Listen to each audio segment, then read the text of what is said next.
வணக்கங்க. நம்ம மொட்டை மாடியில என்னென்ன கீரை இருக்குன்னு பார்ப்போங்க. இதுதான் தண்டு கீரைங்க. இது சிலோன் பசலைன்னு சொல்லுவாங்க. லேடீஸ் கீரைன்னு சொல்லுவாங்க. இது சிவப்பு புளிச்சக்கீரைங்க. இதெல்லாம் கடையில் கிடைக்காத கீரை. இது மாயன் கீரை.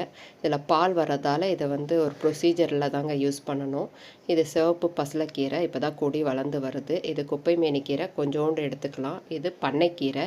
பூ எடுத்து விதை வர ஆரம்பிச்சிச்சு. இதெல்லாம் விதைக்கு விட்டுருக்கோம். இதுதான் ஹார்லிக்ஸ் கீரை. இது மல்டி விட்டமின் கீரை, தவசிக்கீரைன்னு சொல்லுவாங்க. வெறுமா கூட சாப்பிட்லாம், உடம்புக்கு அவ்வளோ ஆரோக்கியமானது. முருங்கைக்கீரை மாதிரி சமைச்சு பொரியல் பண்ணலாம், சாம்பாரில் போட்டு சாப்பிட்லாம். இதுதான் முடக்கத்தான் கீரை. கொஞ்சம் எடுத்துக்கலாம், அது கூட சேர்த்து போட்டுக்கலாம். எல்லா கீரையோடு சேர்க்கும்போது எங்கே பார்த்தாலும் தண்டுக்கீரை தாங்க இருக்கும். இது சிவப்பு தண்டுக்கீரை. சிவப்பாக இருக்க பொருட்கள் எல்லாமே ஆன்டி ஆக்சிஜன் அதிகமாக இருக்கும். அதனால் இதெல்லாம் நம்ம மொட்டை மாடியிலே வச்சு வளர்க்கலாங்க. சிவப்பு புளிச்சக்கீரை. இந்த சிவப்பு புளிச்சக்கீரை சேர்க்கறதால நம்ம